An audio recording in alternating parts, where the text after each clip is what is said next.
बोलिए सियावर रामचंद्र महाराज की जय, भक्तमाल की जय। आप भक्तमाल सुन रहे हैं। आप भाग्यशाली हैं कि आप घर बैठे भक्तमाल की कथा सुन रहे हैं। सुनिए हनुमान जी की कथा।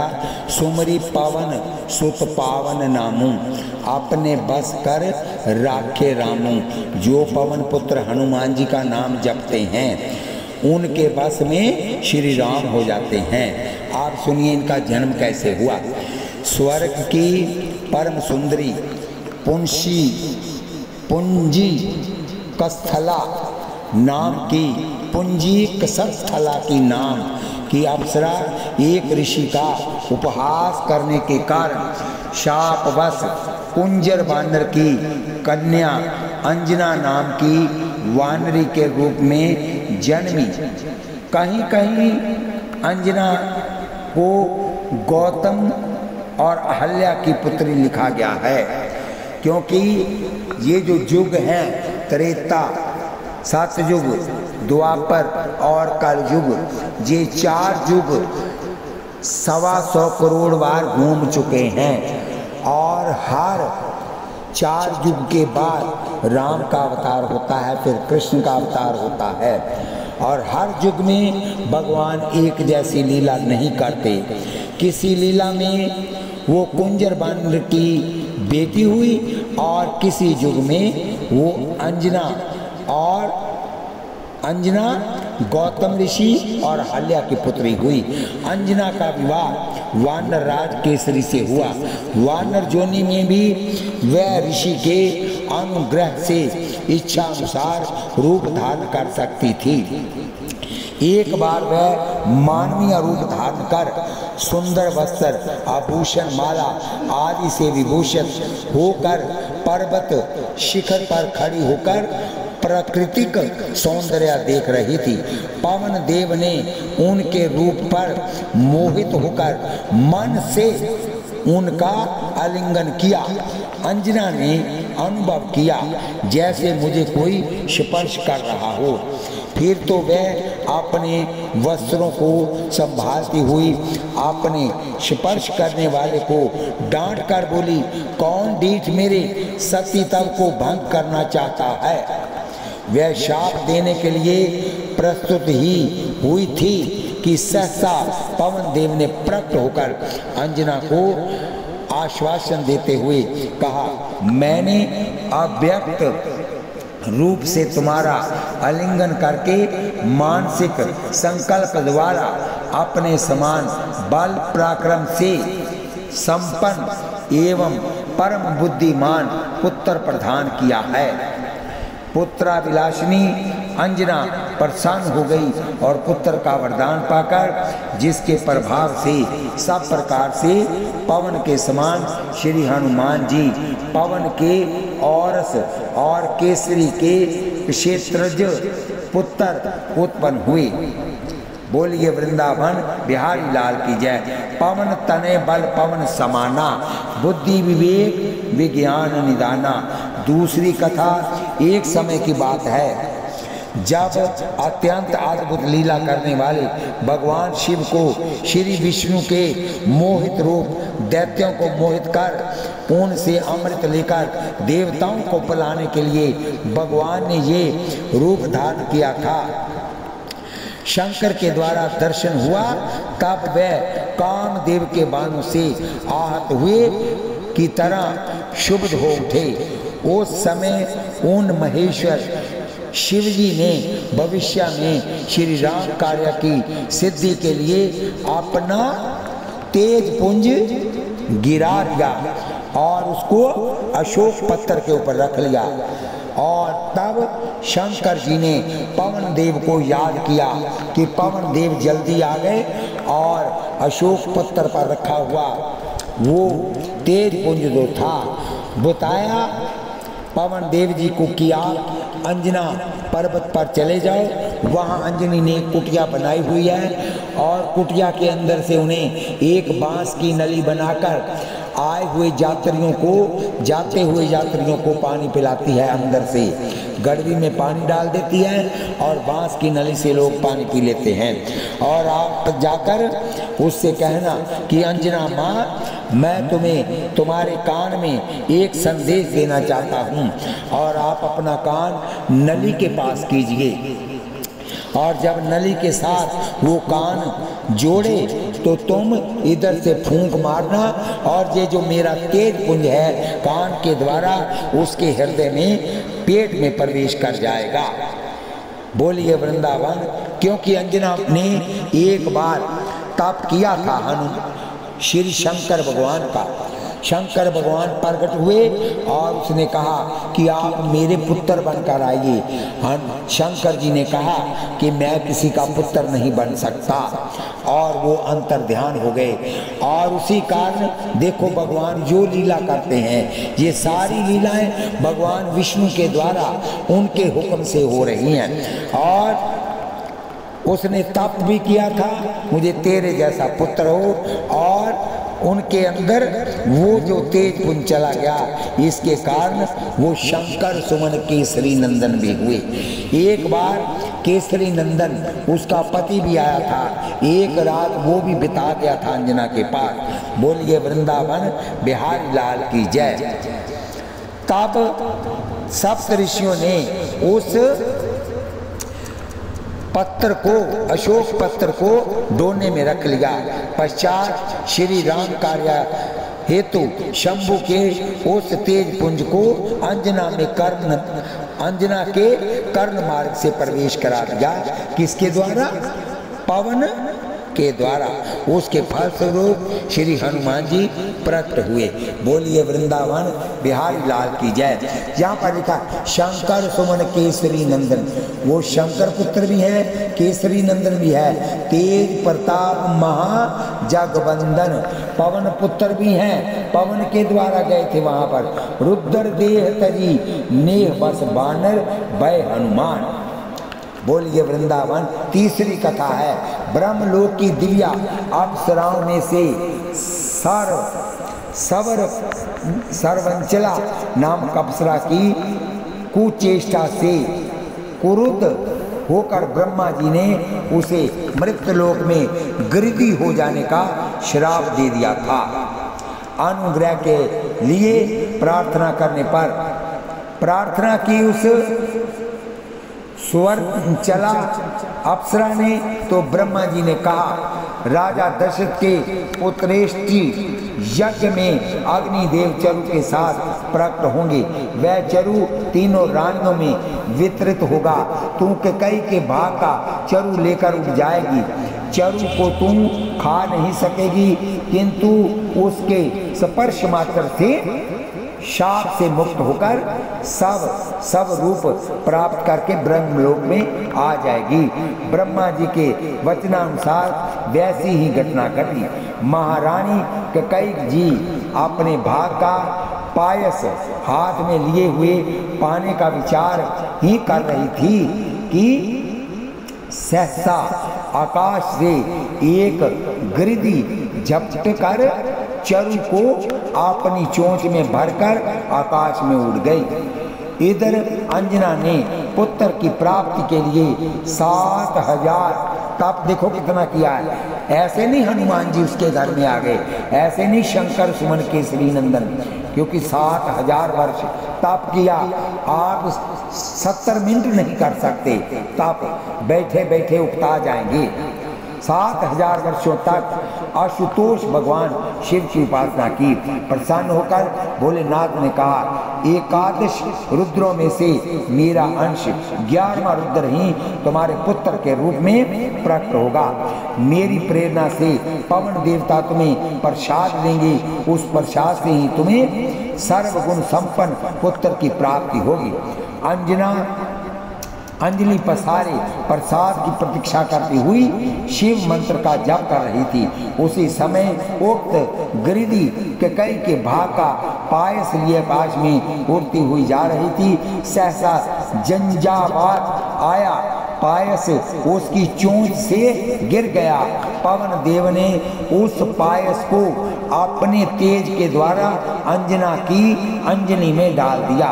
अंजना ने तुरंत उस पवन पर दत्त चरु को अत्यंत आदरपूर्वक ग्रहण कर लिया। इस प्रकार जब हनुमान जी का जन्म हुआ, चरु तो किसका था? अयोध्या से गया था। इस बार से श्री हनुमान जी राम जी के भाई भी लगते हैं और उसके फलस्वरूप रुद्रावतार श्री हनुमान जी प्रकट हुए।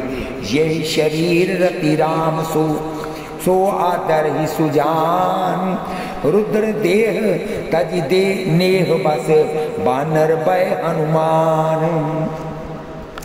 हनुमान जी की माता अंजना एक दिन फल लाने के लिए वन में गई। उस समय माता के चले जाने से और भूख के कारण बालक हनुमान बहुत रोए। इतने में ही उन्हें जपा कुसुम के समान उदय होता हुआ सूर्य दिखाई दिया, लाल लाल। हनुमान जी ने सोचा कि ये कोई फल है और भूख के कारण वो उड़े और उस फल को समझकर दौड़ कर पकड़ने के लिए, ये देखकर देवता दानव और यक्षों को बड़ा विस्मय हुआ। अपने पुत्र को सूर्य की ओर जाते देख उसे दाह से बचाने के लिए, यानी कि सूरज के तेज से बचाने के लिए उस समय वायुदेव भी वर्षा के समान शीतल होकर उनके पीछे पीछे चल रहे थे। इस प्रकार बालक हनुमान कई हजार योजन आकाश पार करके सूर्य के पास पहुँचे। जिस दिन से ये सूर्य को पकड़ने के लिए उछले थे, उसी दिन राहु भी सूर्य को ग्रसने के लिए चला था। जब इन्होंने सूर्य के रथ पर पहुंचकर सूर्य को पकड़ने की चेष्टा की, तब वह वहां से भागकर क्रोध में भरा हुआ इंद्र के पास आकर बोला, क्योंकि हनुमान जी ने सूर्य देव को अपने मुख में रख लिया था। तुमने मेरी भूख मिटाने के लिए सूर्य और चंद्रमा को मुझे दिया था, अब इस समय तुमने उन्हें दूसरे के अधीन क्यों कर दिया? आज मेरा पर्व काल था, पर वहाँ तो एक दूसरे राहु ने आकर सूर्य को ग्रस लिया। राहु के वचन सुनकर इंद्र घबराकर ऐरावत पर चढ़ राहु को आगे कर वहाँ पहुँचे। राहु को भी फल समझ वे सूर्य को छोड़कर अपनी उनकी ओर दौड़े। तब वह डर कर चिल्लाने लगा, इंद्र मुझे बचाओ। इंद्र ने ये कहते हुए कि डरो मत, मैं इसे मारता हूँ। ऐरावत को बढ़ाया। इन्होंने ऐरावत को भी विशाल फल ही समझा और ये उसे पकड़ने दौड़े। उस समय कुछ देर के लिए उनका रूप और भी भयंकर हो गया। किसका? हनुमान जी का। उससे इंद्र को भी क्रोध आया और उन्होंने इन पर वज्र का प्रहार किया। वज्र की चोट खाकर वह पर्वत पर से गिरे, जिससे इनकी बाईं ठुड्डी कुछ टूट गई। इससे इनका नाम हनुमान हुआ। अपने पुत्र को वज्र के आघात से विह्वल हो गिरते देख वायुदेव ने उनको गोद में लेकर गुफा में घुसकर समस्त प्रजा के भीतर से अपनी गति समेट ली, चलना बंद कर दिया और वायु को रोक लिया, जिससे सबको प्राणों का कष्ट होने लगा, सांस लेना मुश्किल हो गया। तब देवताओं को लेकर ब्रह्मा जी पवन देव के पास गए। चरणों पर गिरते देख वायु को उन्होंने उठाया और बालक हनुमान जी पर भी हाथ फेरा। किसने? ब्रह्मा जी ने। वह स्वस्थ हो गए और वायुदेव भी प्रसन्न हो पूर्ववत सब प्राणियों में संचार करने लगे। तब वायु का प्रिय करने की इच्छा से ब्रह्मा जी बोले, इंद्र, अग्नि, वरुण, महेश्वर और कुबेर, आप सब लोग यद्यपि जानते हैं तो भी मैं आपके हित की बात कहता हूँ। इस बालक के द्वारा आपके बहुत से कार्य होंगे, अतः वायुदेव की प्रसन्नता के लिए आप इसे वर दें। तब इंद्र ने इनके गले में सुनहरे कमलों की माला डालकर कहा, मेरे व्रज से इसकी हनु टूट गई थी, इसलिए इस कपि श्रेष्ठ का नाम हनुमान होगा। इसके अतिरिक्त मैं इसको वर देता हूँ कि आज से ये मेरे वज्र के द्वारा भी नहीं मारा जा सकेगा। सूर्य भगवान बोले कि मैं इसे अपने तेज का तांत देता हूँ और मैं इसे शास्त्रों का ज्ञान कराऊंगा। वरुण ने वर दिया कि हमारे पास या जल से इसकी मृत्यु कभी भी न होगी। जम ने अपने दंड से अभय किया और निरोगता का वर दिया। कुबेर ने वर दिया कि इसे युद्ध में कभी विषाद न होगा और मेरी गदा इसका वध न करेगी। महादेव ने वर दिया कि ये मेरे और मेरे आयुधों के द्वारा भी आवध्य होगा।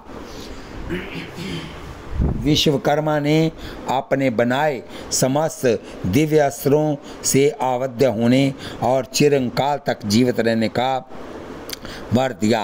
अंत में ब्रह्मा जी ने कहा कि ये दीर्घ आयु महात्मा तथा सब प्रकार के ब्रह्म दंडों से अवध्य होगा।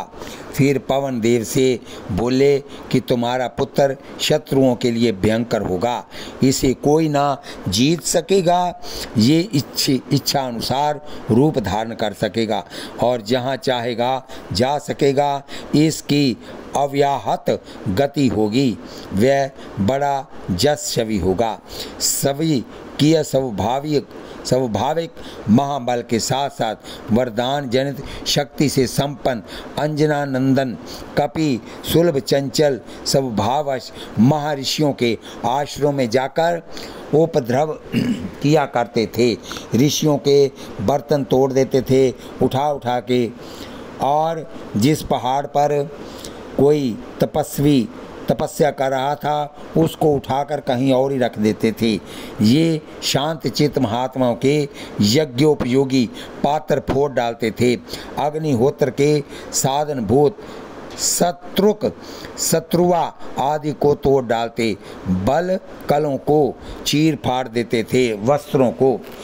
यद्यपि माता पिता ने इन्हें समझाने का प्रयत्न बहुत किया परंतु सब व्यर्थ गया। चपलता बढ़ती ही गई। फलता भृगु और अंगीरा वंश में उत्पन्न हुए ऋषियों ने हनुमान जी को शाप दे दिया। वानरवीर, तुम जिस बल का आश्रय लेकर हमें सता रहे हो उसे हमारे शाप से मोहित होकर तुम दीर्घ काल तक भूले रहोगे। तुम्हें अपने बल का पता नहीं चलेगा। जब कोई तुम्हें तुम्हारी कीर्ति का स्मरण दिलाएगा तभी तुम्हारा बल बढ़ेगा। महर्षियों के इस वचन के प्रभाव से हनुमान जी उन्हीं आश्रम में शांत भाव से विचरण करते। विधि पूर्वक उपनयन संस्कार होने के बाद हनुमान जी ने माता पिता के चरणों में प्रणाम कर आशीर्वाद लेकर वेदाध्ययनार्थ भगवान सूर्य के पास जाकर निवेदन किया। सूर्य ने अपनी स्थिति निवेदन की। अहरनिश मेरा रथ चलता ही रहता है। हनुमान जी गए शिक्षा लेने के लिए, वेदाध्ययन की। तो हनुमान जी को सूर्य देव ने जब देखा मन में आया कि इसे तो मैंने एक बार देखा था कहीं। इस बालक को याद आया कि इसने छोटे बचपन में ही मुझे अपने मुंह में रख लिया था। तो उन्होंने कहा कि मेरा रथ दिन रात चलता रहता है, आपको मैं वेदाध्ययन नहीं करा सकता। हनुमान जी ने कहा मैं जितनी तेज आप चलेंगे उतनी तेजी से आपके साथ चलता रहूँगा। आप मुझे वेदाध्ययन का पाठ पढ़ाइए। तो सूर्य देव ने कहा नहीं, आप ऐसे नहीं सीख सकते, क्योंकि जिसको पढ़ाया जाता है वो गुरु के सन्मुख बैठता है। हनुमान जी ने कहा कोई बात नहीं, मैं तुम्हारी तरफ मुख करके और उल्टा सूर्य की आपके घोड़ों की टाप के साथ इतना ही ज़्यादा दौड़ूंगा। बोलिए वृंदावन बिहारी लाल की जय। वेग भी सामान्य नहीं, एक मुहूर्त में 34,08,000 योजन की दूरी तय करता है। ऐसी दशा में तुम्हें शास्त्र का ध्यान कैसे कराऊं? तुम ही सोच कर कहो क्या किया जाए। इस प्रकार ये कहकर सूर्य ने टालने का प्रयत्न किया, परंतु पवन कुमार को इसमें कोई कठिनाई नहीं जान पड़ी। वह तो सूर्य भगवान को प्रणाम कर उसकी ओर मुख करके आगे आगे उल्टा चलने लगे। श्री हनुमान जी में तो स्वतः सभी विद्याएं निवास करती थी, परंतु मर्यादा का पालन करते हुए भगवान सूर्य से अत्यंत अल्पकाल में ही सांगो पांग वेद शास्त्र और स्मृति परवृत्ति धर्म ग्रंथ पढ़कर सब में पारंगत हो गए। गुरु दक्षिणा लेने का आग्रह करने पर सूर्य ने संवास से उत्पन्न सुग्रीव की रक्षा का भार सौंपा। जो सुग्रीव थे वह सूर्य के पुत्र थे, लेकिन थोड़े कमज़ोर थे शरीर से, और जो बाली था वो इंद्र पुत्र था और वो बहुत बलवान था। इन दोनों को झगड़ा हो तो तब हनुमान जी इन मेरे पुत्र की रक्षा करेंगे। श्री हनुमान जी ने आज्ञा शिरोधार्य की, सदा सर्वदा सुग्रीव की रक्षा करते रहे। एक बार नल नील सरोरु शिशु श्री राम एक मदारी को बंदर नचाते हुए देखकर बंदर के लिए मचल गए। कौन बंदर लेकर आया?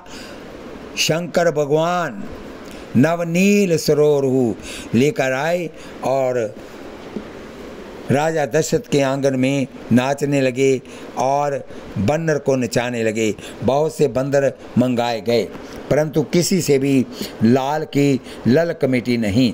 तब श्री वशिष्ठ जी बुलाए गए। उन्होंने ध्यान धर कर देखा, प्रभु किस बंदर की इच्छा करते हैं। ध्यान में शिव अवतार हनुमान जी आए। मंत्री वरे सुमंत को बुलाकर कहा कि ये अंजना नंदन को पाकर संतुष्ट होंगे। सुमंत जी जाकर अंजना से हनुमान जी को मांग लाए। इनको देखकर प्रभु बहुत प्रसन्न हुए। हनुमान जी अपने आराध्या श्री राम लला को जैसे सुख मिले उनका वैसे मनोरंजन हो वही करते थे। राम जी पतंग भी उड़ाते थे, तो पतंग मेरे राम की सबके पीछे ना रह जाए और जो लोग उड़ा रहे हैं उनकी पतंगों से आगे चली जाए। और हनुमान जी राम जी की पतंग को लेकर और शिखर पर सबसे ऊपर चले जाते। जब विश्वामित्र जी के साथ श्री राम ने के जाने का अवसर आया, तब प्रभु ने उनसे ये कह दिया था कि तुम चलो, हम किष्किंधा में आकर फिर मिलेंगे। ये पद्म रामायण में कथा आती है। रामायण 125 करोड़ रामायण बनी है और हर रामायण में अलग प्रसंग आता है। ललित नर लीला का अभिनय करते हुए मर्यादा पुरुषोत्तम श्री राम जी जब अपनी प्राण वल्लभा श्री सीता जी को ढूंढते हुए किष्किंधा पहुँचे तो सर्वप्रथम हनुमान जी से ही मिले। इसके बाद सुग्रीव से श्री राम की मैत्री कराकर श्री सीता शोध से लेकर रावण विजय पर्यंत श्री राम कार्य में जो योगदान हनुमान जी का रहा, उसके संबंध में स्वयं भगवान श्री राम कहते हैं कि हनुमान, इस लोक में जब तक मेरी कथा रहेगी तब तक तुम्हारी कीर्ति और तुम्हारा जीवन रहेगा, और जब तक जगत रहेगा तब तक मेरी कथा रहेगी। वानरवर, तुमने जो उपकार किए हैं उसमें से एक एक के लिए मैं प्राण न्यौछावर कर सकता हूँ। तुम्हारे शेष उपकारों के लिए तो मैं ऋणी ही रहूँगा। कपि श्रेष्ठ, मैं तो यही चाहता हूँ कि तुमने जो जो उपकार किए हैं वह सब मेरे शरीर में ही जीर्ण हो जाएं। उनका बदला चुकाने का मुझे कभी अवसर न मिले, क्योंकि पुरुष में उपकार का बदला पाने की योग्यता आपातकाल में ही आती है। मैं नहीं चाहता कि तुम संकट में पड़ो और मैं तुम्हारे उपकार का बदला चुकाऊं। सुन कपितो ही समान उपकारी, नहीं कोई सुर नर मुनि तनुधारी। प्रति उपकार करो का तोरा, सन्मुख होए न सकत मन मोरा। मैं तो आपके सामने आँख भी उठाकर नहीं देख सकता। और जब जब राम हनुमान जी को देखते थे तो वो अपनी आँख नीचे करके संकेत देते थे कि मैं तेरा ऋणी हूँ, मैं तेरा ऋण नहीं उतार सकता। सुन सुत तो ही उरिन मैं नाही, देखो कर विचार मन माही। समुंदर लंघन, लंका दहन, द्रोणाचल, आनयन आदि कार्य हनुमान जी अघटित घटन सामर्थ्य के सूचक हैं। आपके अतुलित बल के संबंध में श्री राम जी कहते हैं कि सीता नवेशन के समय समुद्र को देखकर समस्त वानरवीर घबरा उठे। ये देखकर महावीर हनुमान वानरों को धैर्य बंधाकर एक ही छलांग में 100 योजन समुद्र को लांघे। सुरसा सिंह का से जिस प्रकार ये पार गए वह विवेक और बल भी अद्भुत ही रहा। फिर लंकनी को परास्त कर देवताओं के लिए श्री दुष्प्रवेशय रावण के अंतापुर में गए। श्री सीता जी से मिले, उनसे बातचीत की और उन्हें धैर्य बंधाया। वहाँ अशोक वन में इन्होंने अकेले ही रावण के सेनापति, मंत्री कुमारों, किन्नरों तथा रावण पुत्र अक्षय को मार गिराया। फिर वह वेगनाथ के नागपाश से बंधे और स्वयं ही मुक्त हो गए। तत्पश्चात इन्होंने रावण से वार्तालाप किया। जैसे प्रलय काल की आग से समस्त ब्रह्मांड भस्म हो जाता है, उसी प्रकार लंका को जलाकर भस्म कर दिया।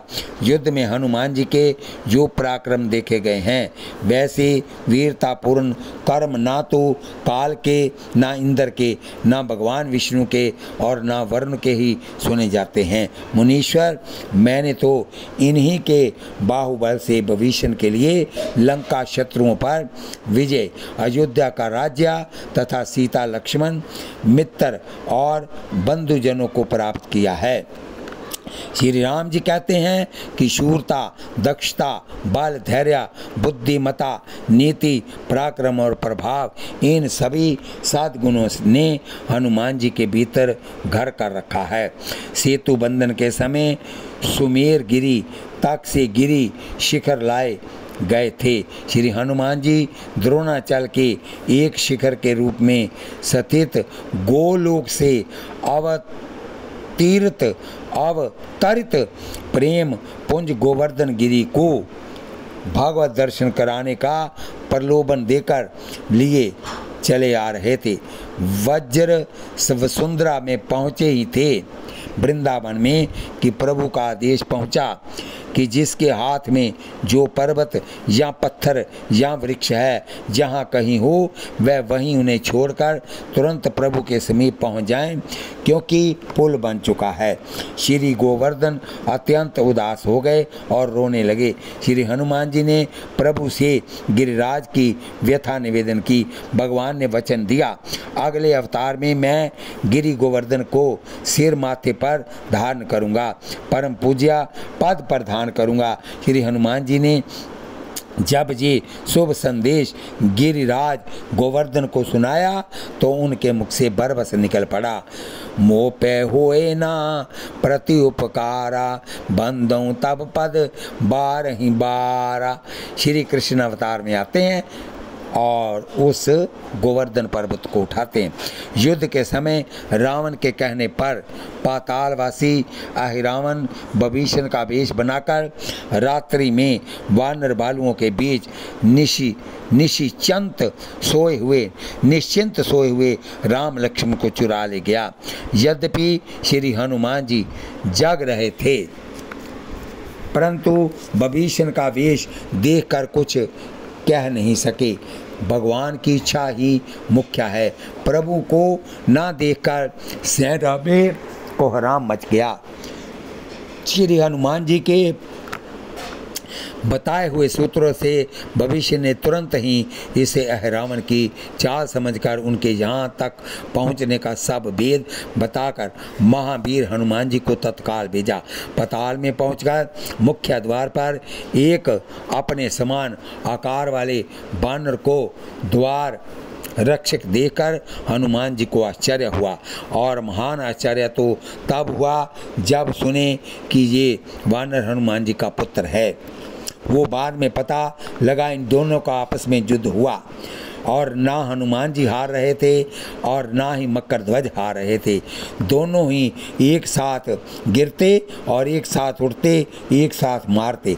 और हनुमान जी ने फिर पूछा, तब उन्होंने बताया कि मेरा समुंदर में से मछली के पेड़ से जन्म हुआ है, नाम मकर ध्वज है। पूछने पर मकर ध्वज ने लंका दाह के समय संभुत हनुमान स्वेद से जिनके मछली से अपनी उत्पत्ति बताई, जिसे पूंछ की अग्नि बुझाने के लिए हनुमान जी समुद्र में कूदने पर एक मछली के जल के साथ पी लिया उनका पसीना। हनुमान जी सामनीति से भीतर प्रवेश करना चाहे, परंतु अपने धर्म में स्थित मकर ध्वज ने जब जाने से रोका तो बलपूर्वक से मूर्छित कर देवी के मंदिर में पहुँचे।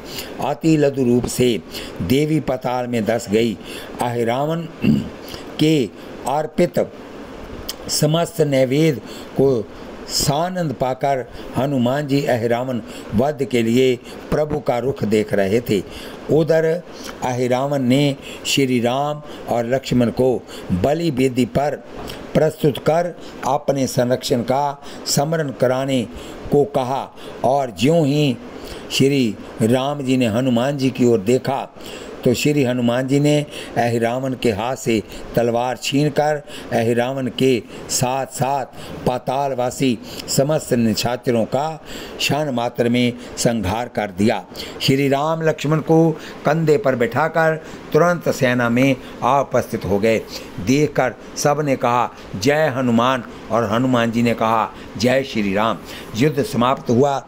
यत्र तत्र सर्वत्र श्री राम का जय घोष सुनाई पड़ रहा है, परंतु श्री राम अत्यंत कृतज्ञतापूर्वक हनुमान जी की ओर देख रहे हैं। जथा पुनि पुनि कपहि चिवत सुर त्राता, लोचन नीर पुलके अति घाता, रतन अपार क्षीर सागर उधार किए लिए, ये चाय कै बनाए माला करी है, सब सुख साज रघुनाथ महाराज, यूं को भक्ति सो बभीषण जू आनी भेंट धरी है, सबाही की चाह अवगा हनुमान गरे, डारी दई शुद्धि भई मति अरबरी है, राम बिन काम कौन फोरी मणि दीने डारी, खोली त्वचा नाम ही दिखायो बुद्धि हरि है।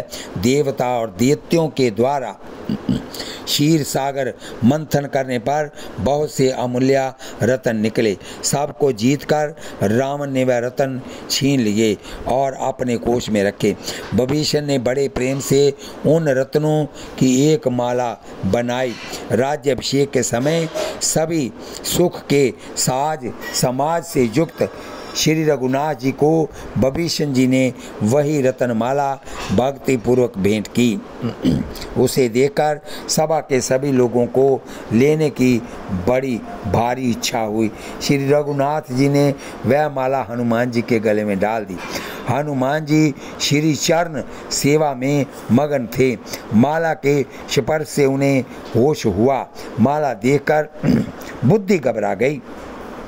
राम नामहीन रतनमाला किस काम की? एक एक करके मनियाँ फोड़ कर देखी, भीतर भी राम का नाम ना पाकर डाल दी। पूछने पर कहा कि राम नामहीन माला किस काम की? विभीषण ने पूछा, आपके शरीर में राम नाम कहाँ है जिसे आपने धारण कर रखा है? तब हनुमान जी ने शरीर की खाल हृदय को फाड़ करके एक परत खोलकर भीतर लिखे राम नाम और सिया राम जी के दर्शन कराए। देखकर सभी की बुद्धि खो गई। लोग आश्चर्य से चकित हो गए। सभा की चाह अवगा। श्री सुग्रीव जी अपने मन में सोच रहे थे कि हम मित्र हैं, हमने श्री जानकी जी को मिलाया, अतः माला हमें ही मिल जाए तो अच्छा हो।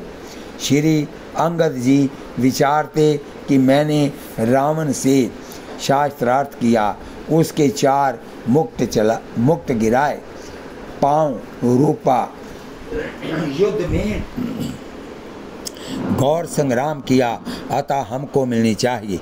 जामवंत के मन में ये हो रहा था कि हम युद्ध मंत्री हैं और पराक्रम भी अद्भुत किया कि मेघनाथ का पांव पकड़कर लंका में फेंक दिया था और सब में वृद्ध भी तो मैं ही हूँ, अतः मुझे ही क्यों ना मिल जाए। नल नील इसी उधेड़ बुन में पड़े थे कि हमने सेतु बांधा है।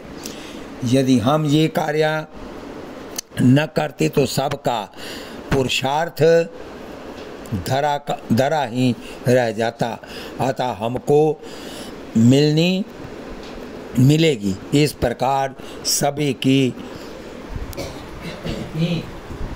चाह और की तो बात ही क्या, स्वयं विभीषण तक के मन में ये चाह थी कि श्री प्रभु तो पूर्ण काम है, उन्हें भला माला में क्या ममता, तो हमें ही यदि प्रसाद रूप में मिल जाती तो बड़ा अच्छा होता।